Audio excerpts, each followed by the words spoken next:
Hello, everybody. Welcome back to another installment of The Other Leg, Andy's Music Vault. I am Andy Nichols, and you might recognize me from my other podcast that I do with my partner, Tom Hunyadi.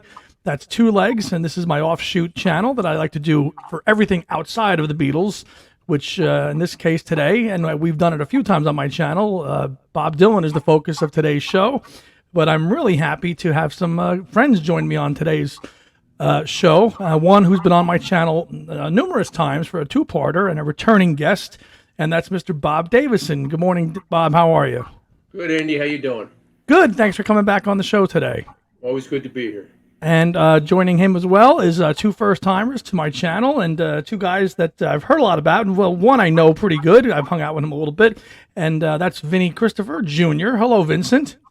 Hello. Thanks for having me. No problem. Love the shades, man. And you got the nice look there. You're rocking it. Shades. That's it, man. You got it. You got it. It's perfect. And also joining us today for the first time, a man that I've heard a lot about, a very talented musician, and that's Mr. Chris Dallariva. Hello, Chris. Good morning. Hey, how are you? Thanks for having me. No problem. No problem. Thanks for coming on. And I have to give credit to what was the title you gave yourself, Bob? I'm the deputy assistant to the associate producer for special projects. It's a role I take very seriously. As you should. So, Absolutely. So just for some background story before we dive into the concert, and that's why we're on here today, because we're fresh off of Thanksgiving and we're fresh off seeing the man in Newark on Tuesday night. But a little background on Bob. Bob is a lifelong Dylan fan who has seen every Bob Dylan tour since, 1978? Almost every Dylan tour since 1978. I don't know if I've seen every single one, but I could say over 90% of the tour since 1978. Wow. I mean, we're talking to an icon right here, ladies and gentlemen. This is a man of great stature, and one who I got to give a lot of credit to because he really kind of ignited the Dylan spark in me about almost 5 years ago now. I was a casual fan, and then Bob and I started talking, and then boom, I went down the rabbit hole, and I have not been out since. Vinny actually hooked me up with a pretty cool recording, too, via your dad, a couple of years ago. As you recall, like a mammoth, was that the cutting edge complete series, which was just tremendous, which will take a lifetime to digest. So thank you for that. And so I'm a relative newcomer to the world of Dylan in terms of the full, diving in deep to it. And I'm so thankful that I got to meet Bob and he opened those doors for me. Gentlemen, give us your background on your introduction to Bob Dylan, Vinny and Chris. Yeah, well, I grew up like most people I knew as big hits, like a Rolling Stone. My father, exposed me to that stuff at an early age, and I loved it. I think I remember hearing like Rolling Stone at 5 years old. Immediately was hooked into it, even though I had no idea what he was talking about, But and then when I got to around 12 or 13, I think I just decided to go in order. Let me see what the deal is with this guy. I listened to every single one of his albums, probably through Infidels, like early 80s. And then I didn't listen to his later stuff for many years. But I fell in love with him, as many will. If you really dive in, you can't help but fall in love with it. Yep. And, it's just after, living, getting older, and now I'm approaching almost 30 years old, his later work has actually hooked into me almost equally, if not more. I don't know. I there's still so much I hear every day that's new and learn about him. And I feel like there's such a breadth of material, you can never run out of it. So it's I'm true. Still on the journey of listening to him. It's never ending. That's why it's the never-ending tour, man. He's given us, several lifetimes worth of music to go through and dive into. It's just all encompassing, and it's quite a challenge, and that's one that we're happy to be on. Chris, how about your early exposure to Bob Dylan? Yeah, I definitely had probably for Christmas one year, maybe in middle school, I got the Essential Bob Dylan. It was like a double disc. The 2 CD, yeah. Yeah, the 2 CD. I think I mean, it's probably been updated and expanded since, but the version I had, the last hit or essential song was "Gotta Serve Somebody." Um, yeah, and I was just I was pretty like just enthralled by Bob Dylan immediately, from the storytelling, and of course, a lot of people talk about his voice as if it's some off-putting thing. I sort of found it very endearing, especially the early '60s Dylan voice. Uh, and then from there, I mean, similar. I just got a couple albums. I was really into the freewheeling Bob Dylan. Mm-hmm. So I knew most of the '60s stuff. I got into most of the '60s stuff, and then sort of the same thing as Vinny said is like his catalog is so expansive that over the years I've found myself in love with different records throughout his catalog, especially the later years, '90s, 2000s. But yeah, I've had weeks or months where I just get obsessed with a random record, rather than whether it's John Wesley Harding or New Morning, or even Rough and Rowdy Ways. So it's something I definitely very passionate about the first 2 decades, and then slowly over time, just will occasionally just fall in love with a random Dylan record, because there's just so much to explore. Absolutely. Is there a period, Vinny and Chris and Bob, at all his decades, that you find the weakest in terms of studio output? For me, that's kind of like that period from Oh Mercy to Time Out of Mind, in my opinion, is the weakest of the bunch out of everything. That's my feelings. You guys, if Dylan has a weak period, if you think he does at all, what is it? Anybody, jump in first. I'll say that I do agree in that period. There are the only thing I'll say is that within that period that I do agree there are weak points. There are also hidden gems, or not so hidden, but there are gems within that time period.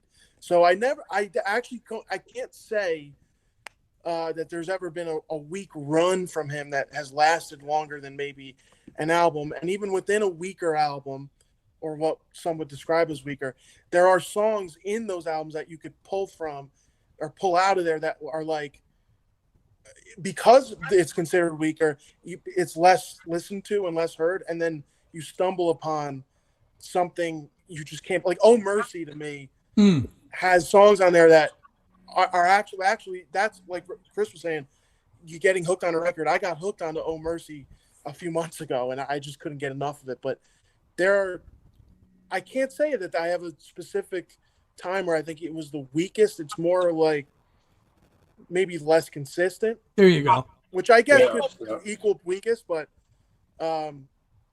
anything he does is deliberate, and so I follow his choices just because I trust him more than most other musicians out there.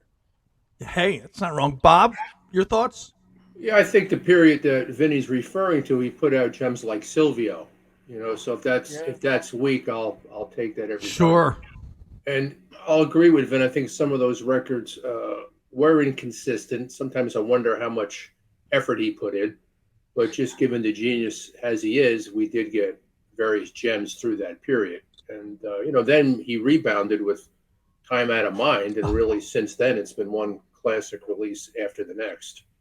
And the other thing I think he has to deal with, and he's one of the few artists, there's a couple of them that have to deal with this. Everyone compares all his albums to Blood in the Tracks or Blonde on Blonde, and that's not really fair. No. Right. Not at all. Chris? Yeah, I mean, I feel like if you have to choose, it's got to be some point in the '80s. I'm looking at the discography now, and I'm like, if I had to pick like my least favorite Dylan album, it's probably one of those mid '80s records, like Knocked Out Loaded. But even that has Brownsville Girl on it. The one that always jumps out to me, and I think Vinny feels differently, is I never really liked Empire Burlesque. Empire Burlesque. You like it, Vin? Yeah. Gem. It's a gem. Yeah. I feel like that was the only time that was like Bob Dylan trying to fit into the '80s, which Bob Dylan, I feel like he never tries to fit into whatever's going on. True. And the 80s did a lot of 70s and 60s musicians dirty because they just couldn't figure out the production. No, him and Paul struggled with that. they really did. So let's talk past the concert. Obviously, Bob has told us he's seen just about every tour since '78. Vinny and Chris, when was your first Dylan concert? As we approach our, this show we just saw this past week. So my first show was was in 2016, I believe in July, at Forest Hills Tennis Stadium. I went with my buddy Michael Nufrio, who's a mutual friend of the show. He couldn't make it to this particular podcast, but he gives his best. So me and him saw at Forest Hills Tennis Stadium in Queens. It made the Staples open for him, and it was unbelievable. It was a transcendent experience being in the summer outside at a place that he played in 1964. 50 years later or whatever it was, and he did. It was right coming off of, I believe, the Fallen Angels album, the second of the Sinatra ones, which is this is my current rabbit hole. This one here is unreal. So yeah, he played a lot of the stuff off of that, which I think is I personally love that entire output of Sinatra songs. First of all, I think it's the most unique take anyone's ever made on doing a set of standards, like American standards and like songbook. Yeah. It's so different, because it's basically just a 4 or 5 piece band, playing these songs, that are usually built for an orchestra or something, or at least a jazz band, and it's just a unique sound. So I love that show. I mean, obviously we didn't get as many hits, but I don't care about that personally. So right. It was just amazing to watch him up there. And then subsequently I saw him at the Beacon 2 years in a row. I saw him once with my father, I think 2017, and then once again with Chris in 2018 or 19, I forget. Right. And and the show, this past show, I'll just say was, and this isn't a slight on the other show, concerts I saw, this was the best I've seen him. This tops out of all the 5 times you've seen him. This one is the best. Yes. Wow. Which we'll get to the show in a little bit. Chris, your first Dylan concert. I'm trying to remember exactly what year it was, but I was in college, so it was either 2013 or 2014. I saw him I went to college in Boston, and I saw him at the Orpheum, which is it's sort of a Beacon-ish style venue in Boston. And I actually had a very bad experience. I did not I was sort of sick, and I don't know. I guess I didn't know what I was going into or what I was expecting, and I really didn't enjoy it. And then I guess after the fact, a couple years after the fact, I was talking to Bob about it, and he was like, "Oh, sometimes you get a bad show. It's like you have to go again." So I've gone 3 more times since then, and those other 3 shows I understand the duality of Bob Dylan, where you can get So your first one happened to be a dud. Yeah, well, in my my ears, I was sitting next to this guy who claimed he'd seen every Dylan tour since like 1963, and he was giving me a lecture about the later records, how they were still works of genius. So that was sort of cool. But yeah, not until I saw him at the Beacon, I guess during one of the Sinatra tours. Okay. That I was pretty enthralled with what he was doing. And then I went back again. I think another show in New York, and I'm guessing it was at the Beacon. I feel like that's where he always plays. And then this last show at the NJPAC. Yeah. So let's before we go into the show, let's just approach it. And Bob, if you allow me to, these 2 guys, because this was kind of the genesis of why we wanted to have them on, was you guys are both under 30, and clearly have a passion for music and knowledge for music, and especially Bob, but all music. Why why do you think Dylan resonates with? I mean, because this isn't like, you guys don't have loads of your friends are not listening to this stuff, right? It's small pockets of stuff. Why do you think Bob can transcend and reach somebody of your age, or the under 30 crowd? Well, Either of you. Well, because he wrote a lot of his songs before he was 30. And so you get a glimpse into, when you listen to Freewheelin' Bob Dylan, you get a glimpse into a 22-year-old kid. And then same with, Highway 61, you get a glimpse into a 25-year-old kid or whatever. And so that early stuff, especially when I was like the same age that he was, I felt like I was more hooked into that stuff because I kind of could feel where he was coming from, even if I couldn't necessarily articulate it back, the words he was saying. There's a youthful, excitement in those early albums. As I get older and I approach into my soon to be middle ages of my 30s, I noticed, the guy has never really let up from 22 to 82, and that he always has something to say, and it always has some sort of relevance to any aspect of life. So whether it's like you talk about, he writes love songs, he writes breakup songs, he writes songs, the whole thing of the philosophical man versus man, versus nature, man versus society. He's covered all of it. So you can't, no one in the world could ever say, well, there's no Bob Dylan song for me. Those themes, because his themes in songwriting is universal, right? It's so it's so varied that you can pick out something, even if you don't, necessarily like his music or something, but you can't.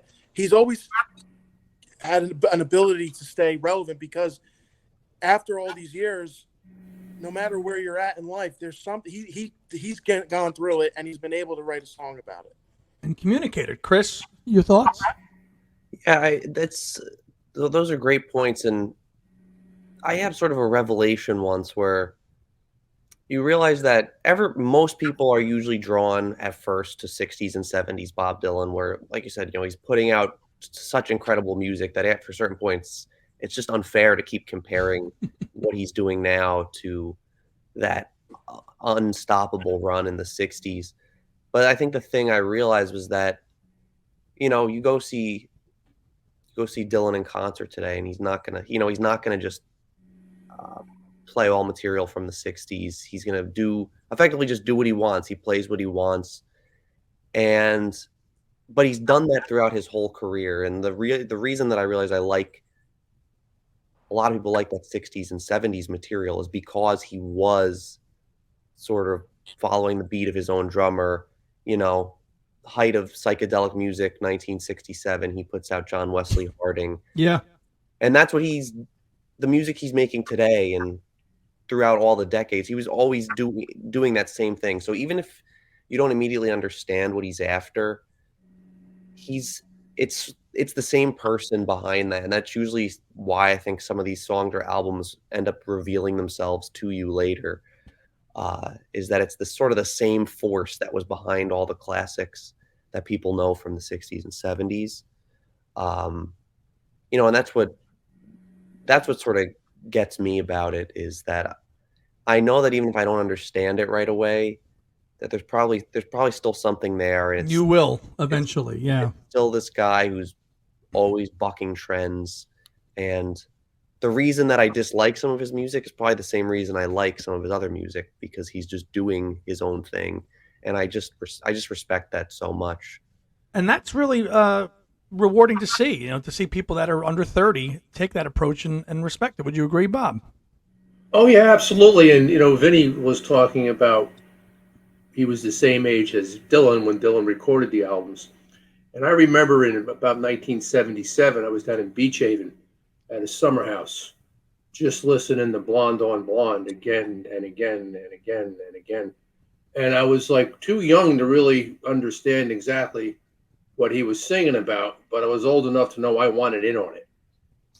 Whatever he was singing about, I wanted in on it. And then later in life, I had that same experience with Blood on the Tracks. I mean, a couple years later, I started listening to Blood on the Tracks over and over again, and I was too young to get that too, but I knew I wanted in on it. And then as I got older, for better and worse, I got in on some of that stuff. So your first new Dylan album when you were on was what? Like when it came out, and when you were like actively as a fan, like buying records. What was his release then? Was it Blood on the Tracks, or was it before that? Actually, my friend Jeff Yeager, his father worked for Columbia Records. And when we were freshmen in high school, it was ninth grade at the old middle school back in Caldwell at the time, he gave me a copy of Blood on the Tracks that was actually blue. Oh, right. And I remember the record label said not for sale, for demonstration purposes only. And I didn't realize it, but what I had was the original New York recording. Yes. Not put out. Not the one that got cleaned up later on when he went back. If I had saved that, I'd have a pretty valuable album. But that's what I listened to initially. And then a couple years later, I got the real release, the one that's reddish. And right. That's the one I recall listening to again and again and again. But I think if memory serves, the first one I actually purchased was probably Bob Dylan's Greatest Hits. And I remember when I pulled that, because Dylan is very much a visual artist. I remember when I pulled out that poster insert that was in the album, the one with Dylan with the multicolor hair. Oh yeah, yeah. Yeah, I think that was like in 1973. I was probably 12 or something. I just thought that was so cool. That remained on my bedroom wall until I moved out of my house to get married. That's great. That's hysterical. So moving forward to the show at NJPAC, what a venue to see Bob Dylan at. I mean, have you guys been there for concerts? I've never been there, and I was saying to Vinny at the show, I was like, this venue is unbelievable. I felt like I have to go see like an opera there or something. Right? Yeah.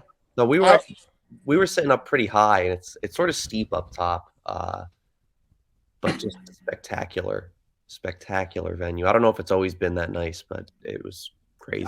Yeah, Vin? Yeah, I had never, same thing. I'd never been there.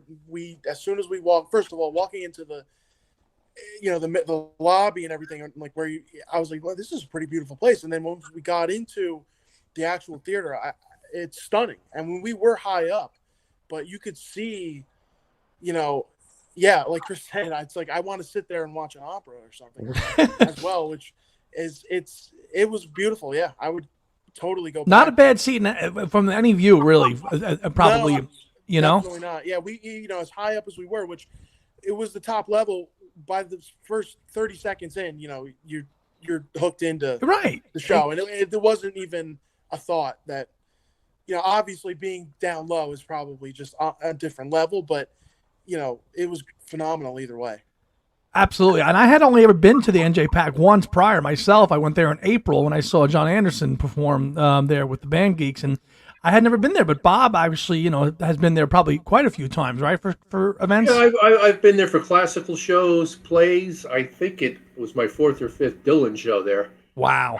So I've been there for numerous concerts, and I have to say, acoustically, it's the best hall I've ever been in. I mean, it looks like it's the Royal Albert Hall. That's what it looks like in England. It looks like it's styled after. It really does.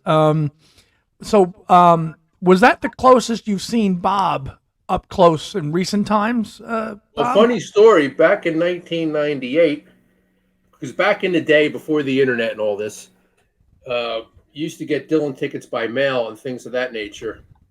And he also used to, the morning that they were released, he would dump some tickets in the box office, first and second row. So back in 1998, I remember driving down to the box office before it opened to wait online, thinking this may be one of the last times I can see him.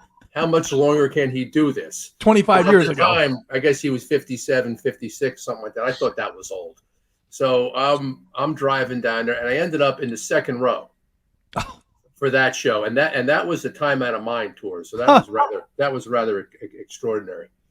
Wow. So, but other than that, this was probably the closest you've been since that time. When he played with Petty back in 2005 down at NJPAC, I was able to get in the fifth row then. Wow. Incredible. But I've seen him many times in the last seat at the stadium. Sure. Yeah, absolutely. So let's talk about the set list and some particular favorites and highlights of the show itself. I mean, Bob comes on at 8 o'clock. I think, Bob, you said 8:03. He was out there at 8. And he came right out. By 2.5 minutes. He was. But guys, tell us about some of the things you enjoyed about the show. What did you like? I mean, the set list had a whole vibe the whole night. It was of the jazzy type stuff. What were some of your highlights of the show? Oof. Well, I could tell you right now, Key West was something. You know, he went through that like you were hooked in. Yes. Man, and then the Rockers were unbelievable too. The band was just so good. Everything, they just rocked the house. It was amazing. Yeah, I was also gonna shout out Key West as a highlight because Vinny and I saw him, I guess, a couple years ago, and he was still playing a lot of this music, the Rough and Rowdy Ways stuff, and I was just blown. I mean, I loved the guitar tone on that song, but I was blown away by just in a few years how much that song had already evolved. Yeah. I mean, it was just a different arrangement. It's just really inspiring to see this unrelenting. You know, he doesn't view songs as these fixed objects. They're always changing and evolving. And I think a lot of people think about that with his early stuff. You know, we'll talk about some of the 60s, 70s stuff he played. But to see him still doing it with his most recent material it's just I don't know, it sort of blew my mind. All in the same style, right? So all the music, for the most part, was all played pretty much in the same style. Now, I saw this same tour with Bob 2 years ago. Same exact set list, aside from the Sinatra song. Same exact set list, totally different arrangements from 21 to 23. I mean, isn't that incredible, Bob? Oh, it's mind-numbing. It's mind-numbing. To hear songs that are not that old, False Prophet, Black Rider, My Own Version of You, and have them. So you've got the studio versions on the album. Then you go to see it live one way. Then you see it live again, and it's totally different. It's three different experiences. We had 3 different experiences with those same songs. Incredible. Yeah, some other favorites, Bob, of the highlight of the night. One of the songs that knocked me over because I just didn't expect it was his performance of "To Be Alone with You." It's not really a song I've really thought that much about, but I thought he really brought that song home that night. And another highlight for me, I just want to talk a little bit about Dylan as the visual artist. I mean, he's well known for his album covers and the thought that he puts into it visually. But I thought the bare stage was just too cool for school. Dylan was the best dressed man in New Jersey that night with that outfit that he had, with the black suit and the white hat. Somebody snuck a photo, though. Somebody snuck one. Someone snuck a photo. He would come out from the piano once in a while, you know, just to show off his suit and give that visual performance that he likes to give. And I was talking to Vinny on the phone the other day, and he also has the best shit-eating grin in rock and roll. When things are going well and he knows it, no one smiles better than that guy. I mean, he was having a good time up there. So I thought visually the show was spectacular in a kind of understated way. You know, he's not going to be the Rolling Stones or Prince or the Who or anything of that nature. No, very minimalistic. Yeah, I think he gives a lot of thought to how his shows look visually. Yeah, to your point, as Bob earlier you've made about Bob being a very visual, performer. It's all about the presentation from his album artwork to his shows, to the set. Everything is just spot on. New white hat too. He looked great in that white hat, sitting there playing the piano. Andy, do you mind if I ask Chris a question? Please. Because Chris is an accomplished musician himself. Chris, what did you make? It seemed to me, and I'm not a musician, but it seemed to me that Dylan was leading the band with the piano. It's funny you say that because during the show, I leaned over to Vinny and I was like, this has to be the only band where everyone's following the piano player. No, they're definitely following what he does, and it seems like the band is pretty clued in on his little idiosyncrasies because he's not a traditional piano it's not like Billy Joel up there who could play Beethoven if he wanted to. So I'm sure they're very clued in on how he ends songs and starts songs, and but that's also what I thought, that he's the band leader, and if he's speeding up or slowing down, the band's going to try to follow him. They're not following the drummer, the bass player, which is the traditional person to follow. One of the things that I did during the show is I leaned over to Andy. I said, Andy, watch how they're watching his hands at all times. From when we were sitting, you could see the other five artists, looking at his hands the whole time. Right. So following the hands to see see what he was going to do next, which tells me it's not the same every show. Yeah, no, definitely not. I think to play in that band, I mean, I think he's always had a great band, like back to the 60s, but you have to, I think you have to be able to be on your toes is, I guess a good way to put it, to play with him. Yeah, because he might the next night say, okay, guys, I'm playing guitar the whole show, and they might have to follow him. Now, that probably wouldn't happen, but it could, right, Bob? Oh, absolutely. I mean, look what he did at Farm Aid. He came out with a couple of members of the Heartbreakers, and he did all his songs on guitar. And, hopefully that's a tell for something he's going to do in the future. As much as I love the Rough and Rowdy Ways tour, when he's done with that, I'd love for him to come back with a band like the Heartbreakers and do some of those old classics and play his guitar, because I think that'd be a lot of fun too. Yeah, I'm going to lead that into a question for you guys next. But I mean, watching the river flow to open the concert, how great was that? Wasn't that great? Just hammering away, just a great open up with a B-side there. Well, actually, not even a non-album single that was only on Greatest Hits 2. That was so great to open up the show with that. So, do you guys? And I think this is where Dylan gets a lot of flack, because whereas a McCartney or a Billy Joel, like, the average person is not going to enjoy this concert because they're not. They want to hear, to Bob's point, they want to hear, even if it was different renditions of, like, the '60s material, they take that. So, I think that probably would be a great thing, Bob, to your point, to have a tour coming back and doing that stuff. But it's Bob Dylan. You just don't know. Do you guys see that happening, where he's doing some kind of a classic set list? I mean, he's 82 now, going to be 83 in May. So, I mean, what do you think?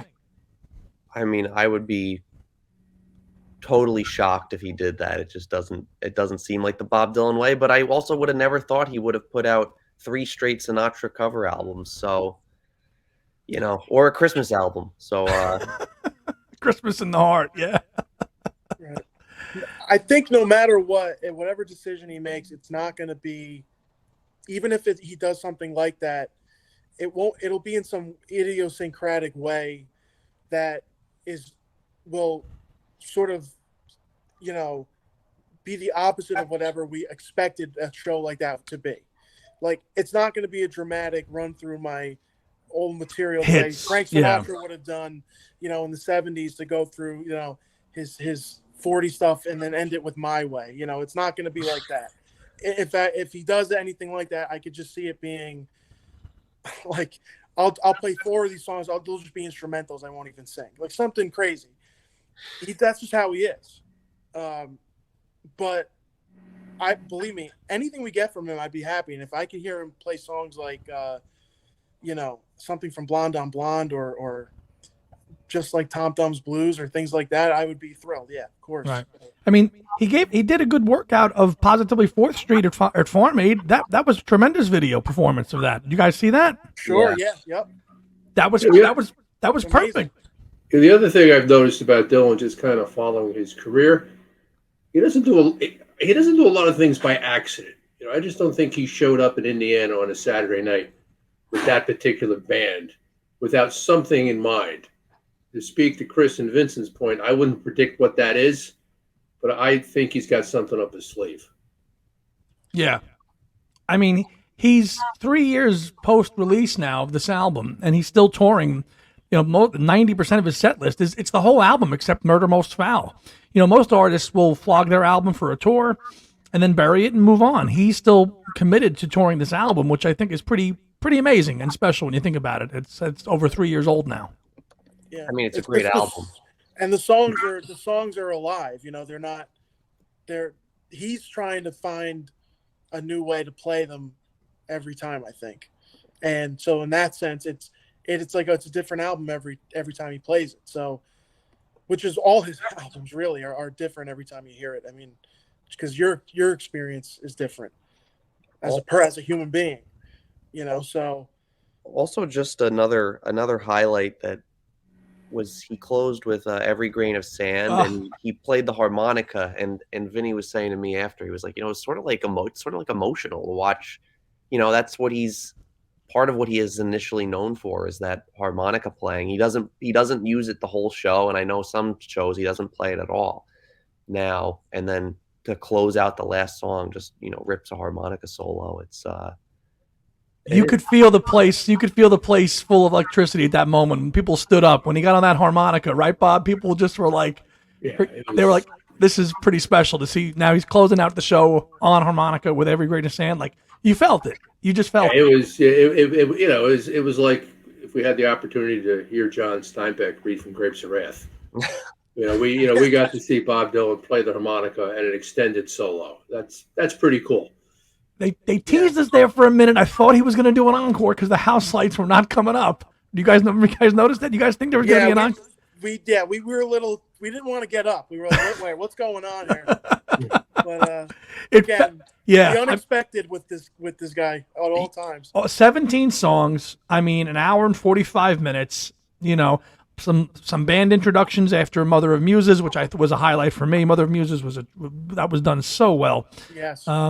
And then, you know, the band, and then Goodbye Jimmy Reed, which I thought was also great. I mean, that's just one of those best.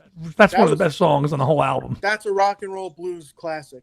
I mean, it really is. And he shouted out Springsteen, wished him well. He did, right? I believe so. Yeah. Yeah. He did, absolutely. And the night before, he shouted out Frankie Valli, Queen Latifah, Springsteen, and Sinatra, I think. Right. We were wondering if he was gonna deviate and play something else other than Sinatra. You know, being from, was he gonna play a Bruce song? Was he gonna play a Four Seasons song? Bob and I were talking about that during the week. You know, because he is playing other people's songs in whatever city he goes to. Right. He's slotting in. Right. Is pretty much, and that's what he's doing now. Yeah, he's been doing that a bit. Yeah, he's kind of stopped doing it recently, but he did that for a while. Yeah. I would have loved to hear him do Ragdoll. But he's got all those Sinatra songs in the, you know, ready to go at any time. Anytime. I mean, he lives for that. Yeah. Three albums worth. He could be like, okay, guys, you know, do this one, you know. And that was great. And that old Black Magic, that was phenomenal. Yeah. I almost didn't even recognize it first. I think Chris had to actually. I was like, "What song is this?" And he's like, "I think it's a Sinatra song." I go, "Oh," and then I got it because again the arrangements are always so, unique that it took a second, but that was a great rendition. Yeah, we got the late '70s classic "Gotta Serve Somebody," you know, and which was great to hear as well. You know, with that new arrangement is throughout the whole thing. What do you guys make of Bob's take on his cell phone policy at concerts? Yay or nay? I'm okay with it because you don't. It is what it is, and I accept his decision to do it. I just find it to be just kind of funny that he thinks that I don't know what he thinks is going to get revealed, that he can't allow it to leave the room, but it's okay with me. Chris? I mean, sure. You know, it's also nice to sort of not be able to use your phone for a little while. They have to figure out a better way to get people into the venue, though. They were, at least the entrance we went in, because your phone is going to get locked up, they wrote down your seat location on a piece of paper for each person. And I was just like, this is insane. Yeah. This is insane that this is the process. I feel like with the phone, like with mobile ticketing, it somehow becomes slower to get into shows. It's just blows my mind a little. That's interesting. You would think that like a place would have like a locker, right? You come in, throw your phone into a locker, take your key and go kind of thing, you know? Yeah. I give him respect. to doing that. It's in this world where you guys have been to lots of concerts. You see it. It's Bob wants to be like, look, you're here at my show. I want you to enjoy it. And it adds to the mystique of Bob Dylan too, as you know. It's more of that mystery and allure. Okay, you're here. You're not going to be on your phone, kind of thing. And it was, I had no problem with it. If that's the reason behind it, which is he wants everybody to just be in the moment, then that's a great reason. I'm okay with that reason. That's totally fine with me. Here we are, four people that were at the concert, and we can remember it vividly, even though we didn't record it or film it. We experienced it throughout the whole thing, and that's what he wants. All right, gentlemen. So bringing it back all home, pun intended. Closing thoughts about the show. Would you go see Dylan again? Expectations for another new Dylan album? All the above. Fair game. Vinny, go ahead. Oh, well, I would absolutely go see him again if I get the chance. No doubt about it. I at this point, I can't get tired of the guy. I mean, first of all, number one, his band, including him, like as a piano player, is so good that. I mean, it's some of the best, like whatever you want to call that American music, that rock and roll, country, blues combination that they are able to put together. I would go see that every single night if I could. So definitely I would go see him again. As far as any expectations, I have none. I've never had any. I can't expect anything from this guy. All I know is whatever it's going to be, it'll be interesting.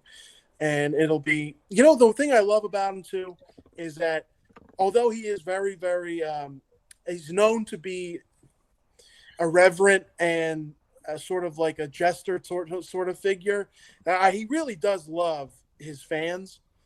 I think there's a sincerity that he has that is overlooked, that he actually cares about the people that love his music and listen to it. I think there's a distinction between, the hippies that tried to get to his house in 1967 in Woodstock, and he had to that freaked him out, But nowadays, I feel there's a difference between that obsession that may have made him uncomfortable to the broader fan base that loves to, that hangs on his every word and loves to, listen to his music constantly. I think he's always going to give you something worth, whatever you want to call it. Even at 82, 83, 84, 85, or however long. Yeah. He doesn't phone it in the sense that although, I'm not talking about even necessarily effort wise of, I know he's not out there running around with fire, pyrotechnics, which we wouldn't want anyway. But he's got his piano, but he's doing everything he's doing he would never do it to be flippant about his audience. He's going to give you something. So, yeah, I think you're spot on. And he gives you this bravado that he's aloof and distant, and he is. But you're like you said, he loves his fans. He's giving his fans what they want. The man is prolific as ever. Guys like him and McCartney, they will not stop until they have taken their last breath. And I think it's safe to say that Bob Dylan is one of those people. And we're blessed that he's still with us and still delivering all this stuff to us. Chris? Yeah, I mean,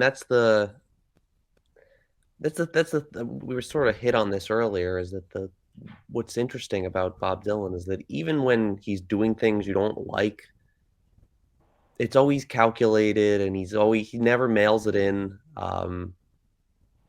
So I know you always know he's going to do something. I'm going to respect what he tries to do, especially at this stage. And the fact that the man has never stopped touring in decades itself is just crazy. So if he goes, I enjoy the live show. I've loved his recent output. So I'm down for whatever he has left to give us. Hoping he releases Chronicles Volume 2. Would love more of the. Totally. Did you guys get the new book, the Mixing Up the Medicine book? And what it is they made it from the archives in Tulsa, and they just took all the artifacts and put it in a book. So anything that's I guess Tulsa is where the library is, where all the stuff is. Yep. So they compiled. I think they compiled the best of the archives and put it in a book. And that's cool. You can get it at Costco for like $60. I think it goes for like 100, but you can get it at Costco for $60. It's really it just came out. Wow, that's awesome. Yeah, definitely. Yeah, so it was curated. You know, it's done by the guys in Tulsa, which we need to take a road trip to, right, Bob, or fly there. Yeah, Absolutely, we have to get there eventually. all right, so Bob, let's go back. So I have one more question I'm going to ask and kick it around before we close out the show. But Bob, your thoughts on Dylan's legacy and what he has left, and what you think he might give us? Well, I think he has a lot left as long as he remains healthy. There's a limit to all of us. That's just how it is. That's the nature of life. But as long as he remains healthy, he has a lot left. And I think what's always attracted me to him is he is very uniquely an American artist. And I thought we really saw that Tuesday night. You could hear the folk, the blues, the country and western, swing. I thought the drummer brought a jazz sensibility to the performance. I don't recall having seen that before in a Dylan performance. That's after 60 years. There's a jazz drummer or someone who has that sensibility. So, in listening to him Tuesday night, it was really a melting pot of American music. And I don't know anyone else that can do that the way that he can. Yeah, and I believe that was a new drummer too, right, gentlemen? That was not his regular drummer, right? And since I have the mic, speaking of American music, I mentioned earlier that Chris is an accomplished musician, and he's a great guitar player, singer, and songwriter, and his music is available on iTunes and other platforms. So I encourage people to give it a listen. Chris, tell us a little bit about your musicianship and give yourself a little bit of a plug here, where people can find your stuff and what do you do? I appreciate the shout out. I definitely not synthesizing all of American music like Bob Dylan, but it's it's in like I'd say the pop rock sphere. So yeah, it's available wherever. Got some new stuff hopefully coming out soon. Just trying to finish the album artwork or single artwork. He's being modest. It's good. Give it a listen. It's good stuff. It's good stuff. Chris, how long have you been a musician and recording and performing? Oh, I started playing the guitar probably like 5th or 6th grade, and I've always been interested in writing songs. But I've been putting out stuff pretty consistently for probably like the last 6 or 7 years. Awesome. Who are some of your, other than Bob Dylan, who are some of your influences? Well, I'm definitely a big Springsteen guy. I feel like you have to be from New Jersey to a degree. Love Dylan, love the Beatles, all the big ones. Some, I guess, less expected ones. I really like this guy Jack Antonoff. He's a very prominent producer now. He works on a lot of stuff with Taylor Swift, but he also has this band called Bleachers, and they put out like a cool sort of pop. They have like sort of a pop rock synthesis, a little bit synthy. So I'm really into that. He's also by chance from New Jersey. I swear I don't only like musicians from New Jersey, but that's what's making it sound like. So yeah, I mean, I definitely am pretty up on what's going on in popular music, and I try to synthesize some of those ideas that I like. So yeah, in your own music, yeah, definitely. You guys also did a really cool thing that Bob told me about quite a while ago. Didn't you guys tackle listening to every #1 song from like 1958 or something through the present day? Tell us a little bit about that. Yeah, that was you guys, right? Yes, it was quite the journey. For some reason I came up with this idea when I don't remember why, and I told Vinny, I was like, "Oh, I'm gonna try to listen to every #1 hit ever," and I was like, "I'm just gonna do one song a day." And I was probably like 10 songs in. He was like, "Oh, I want to do that too." So we both slowly, I think we probably stopped in like 2022 because then it was we were just up to date. But it was a pretty spectacular, pretty spectacular journey. I'll say quite something. Yeah, it was. I mean, We ran through the gamut. Yeah. There was good, there was bad, there was amazing, and there was unlistenable. Unlistenable, right? But hey, you did it. And did you chronicle it all? Did you document it all? Did you write it all down? Chris. Yeah, I definitely chronicled. I do some writing about music, and I have a lot of it chronicled. Maybe it'll come out at some point. That would be a great read. There's a database that is a statistical revelation of every single number one hit. At Chris is being humble. It's quite an operation, but yeah, it's got to be put together. I think we'll see. You know, Bob, say that again. Sorry. When that comes out, we have another show on our hands. Absolutely. I'd be honored to review it and have you guys back on. That would be just, and with Amazon self-publishing, you guys can publish anything now. Yeah, so that's true. It's really easy to do. So it's something you should really think about doing, because that's like your own American songbook there. I mean, not American, but worldwide. It's still pretty cool to tell. Before we sign off, I want to ask all of our guests here. This is kind of a pop quiz, spot quiz. I'm going to ask you all. Give me your top 5 Bob Dylan albums right now. It could change tomorrow. Vinny, Bob, and then Chris. All right. This is very difficult, and it is hard to do on the spot. I will say, as of today, my number 1 is Rough and Rowdy Ways. Wow. My number 2 would be Blood on the Tracks. Number 3, I'd have to go with Time Out of Mind. 4, I will say New Morning. And my 5th would be Highway 61. Okay.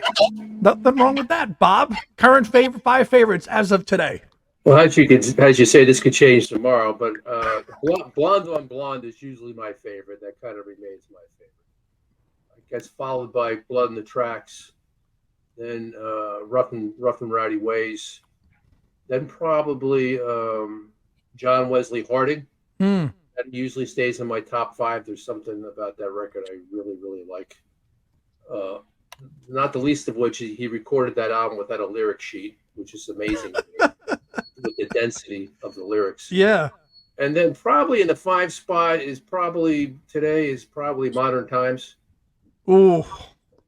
Just a man. I really like. That is great. Oh, that's rounding out your top 5. Chris, go. Yeah, same. I'll give the same disclaimer. My one consistently is I love the freewheeling Bob Dylan, so I'll keep that up there. Recently, I'd probably put 2 at maybe New Morning. 3, I also love John Wesley Harding. I'll put that up there. 4, I do have to agree with Vinny. I thought it was a crazy take, but I am in love with Rough and Rowdy Ways right now, so I'll put that at 4. And 5, I'm gonna pick. I think I'm gonna pick Bringing It All Back Home. We get the acoustic and the electric Dylan on that one. Get a little bit, yeah. Side A, side B, yeah. So I think that's it for now. But it could, and I don't even mention Blood on the Tracks, which I'm also been really. I know. It's like picking a favorite kid, right? Yeah. For me, I'll continue the Rough and Rowdy Ways. Obviously, it's clearly one of his best ever. Time Out of Mind, Modern Times, Blonde on Blonde. But number 1 right now for me is still Street Legal. I got a soft spot for that record. That's a good record. I adore Street Legal. It's a phenomenal album. It is. I mean, Changing of the Guard.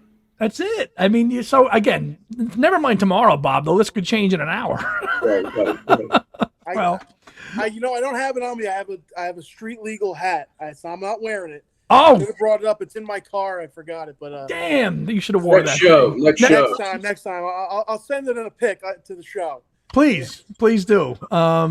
Well, that'll wrap it up, gentlemen. Thank you for your time today and giving us some background on yourselves, your fandom, recapping the show. It was a pleasure having you guys on, and I really look forward to having you guys on again, whether that's for a potential book, or maybe to recap a road trip to Tulsa.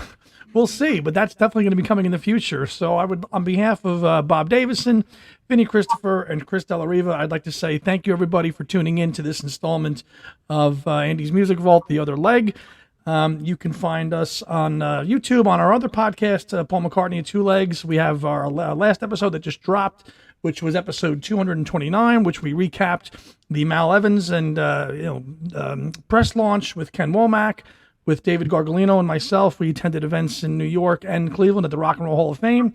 So that's up now, and we've got some more shows down the pike. And looking forward to having you guys on here again soon. Thank you, Andy. Yeah, thank you. All right, Take guys. care, guys. And we'll see you next time here. Thank you.